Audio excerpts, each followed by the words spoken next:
Thank you very much for seeing us. We have to say, we're really happy with this first draft of your image. Well, I'm glad to hear. We were just wondering, you say this chair, would it be better if we moved it like, say, Move it, 35 millimeters to the right?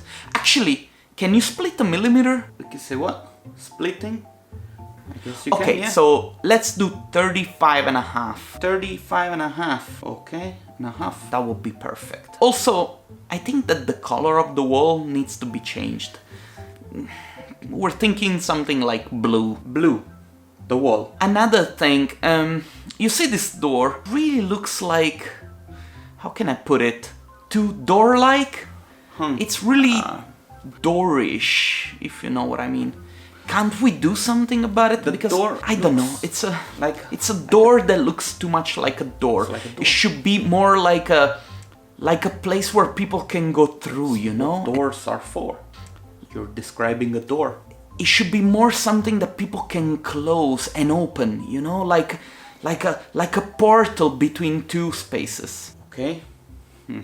712 changes later. Look, I'm looking at this image and I can't help it. I really like the original image better. Why did you do all these changes? I didn't change it. You told me. You said you wanted to. I didn't change anything. You told me to do. You said that I should.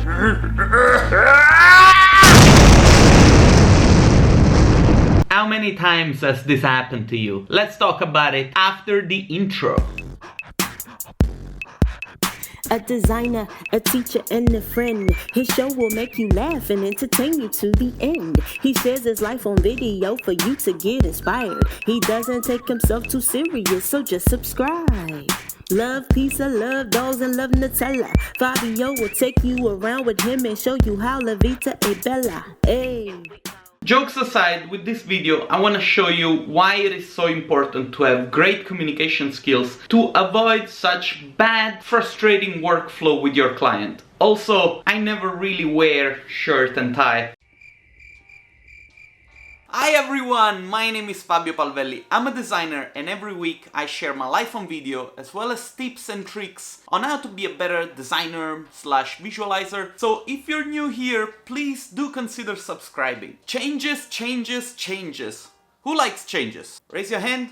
Nobody?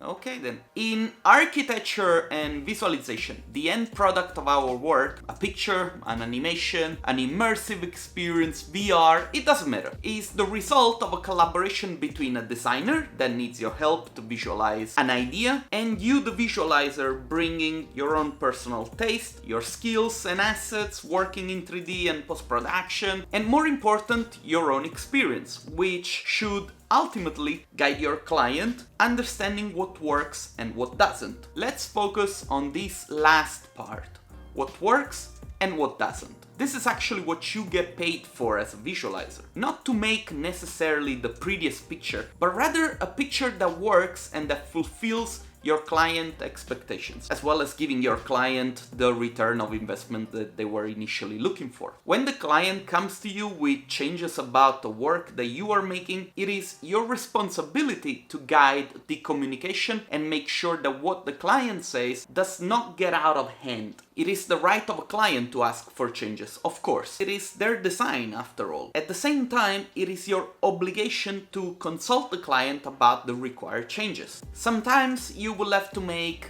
a different version of the same picture simply because the client otherwise might not understand your intentions. But this is in a way the job description. What the client doesn't really know and maybe needs some help understanding is that creativity is not an exponential process. You know, the famous expression, managers think that 9 women can deliver 1 baby in 1 month. Working more and more on a project or reworking the same project, especially under deadline and stress conditions, will not necessarily make a project better. Actually, chances are it will make it worse. A lot worse. In fact, a lot of key decisions about the visualization of a design will be made very close towards the end of the process, and if by then the base of the image is not good enough, the whole thing will crumble like a cookie. And this is because designing as a process is always based on a core idea. This idea has its own specific identity. You can call it DNA to sound a bit smarter. In design, you hear that very often. The DNA of Porsche, the DNA of Apple, the DNA of, I don't know. I do support the business model, client is king.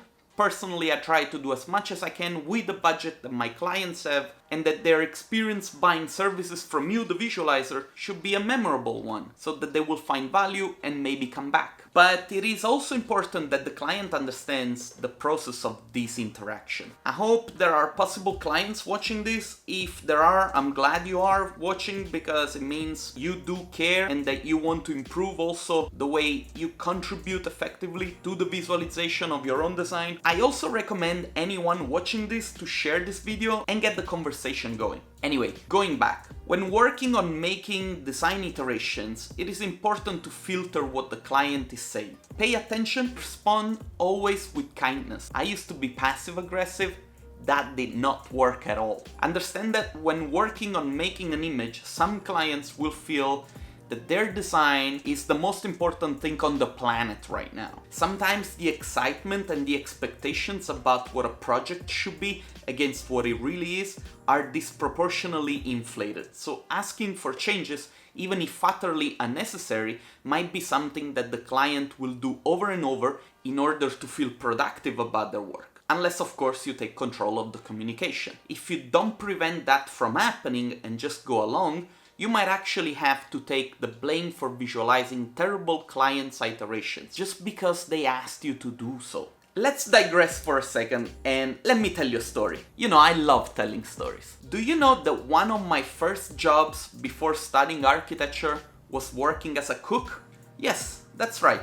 I was a chef, and I was a pretty good one. I worked in restaurants where Jamie Oliver did. I worked with Giorgio Locatelli, I worked in a restaurant managed by Gordon Ramsay, all international world-renowned chefs. With Gordon Ramsay, it was really difficult. I have never met the guy myself, but I did work under the supervision of other chefs that were directly responding to him. Most of them were complete out of their mind. They acted just like Gordon Ramsay in Hell's Kitchen. Anyway, whenever an order would come inside the kitchen with a request, say, "Oh, can you separate the pasta from the sauce? I like to eat the pasta on the side." Yes, there were people that in a 5-star restaurant would ask these things. No judgment. Anyway, the chef would ignore the request, make the pasta the way it was supposed to be, send it to the table, and if the client would send it back, the chef would ask them to leave, because those clients were not a fit to the restaurant. The idea was quite simple. You client come to me because you want the food experience that I, Chef Ramsay alone, can give you. Gordon Ramsay designed carefully each single dish on that menu, and each single element in that dish was carefully thought through. There were no exceptions. He knew and felt strongly that if anything in that plate was not the way he thought it should be, even the decoration, the whole eating experience would not be the best for the client. I'm not trying to compare food with visualization, although this is making me hungry a bit. I'm gonna have a banana. Such a good banana. Gordon Ramsay has always been known to be extreme.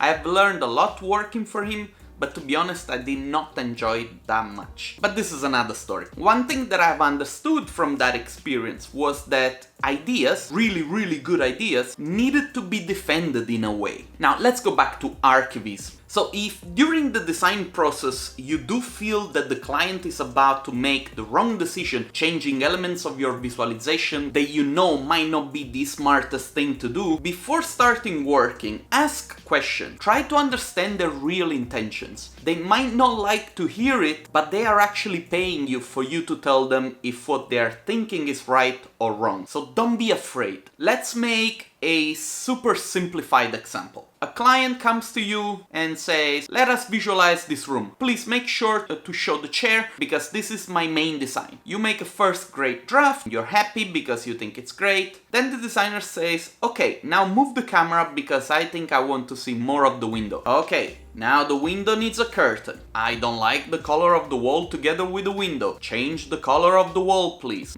Okay, let's focus more on the chair so we don't have to look at the curtain that much. All of a sudden, you make so many rounds of modifications that at the end you go back to the original idea. This could have been avoided, for example, by saying, okay, Mr. Mrs. Designer, moving the camera towards the window will move the focus from the chair itself. I can do it as a test to show you it will take me this amount of time / money, so you put time and money pressure on them, but you will see that it will look wrong. We might have to work on the wall color, adjust the composition, and it will mean more work and more money, when actually the view that we have already works well. How about don't we do some close-ups to show some of the details that might be more interesting and explain the design better? This way you make a counter offer that will still make the client happy, because she or he will know that you are really trying to help. Of course, your ability to consult a client this way will come after years and years of practice. The only thing I can say is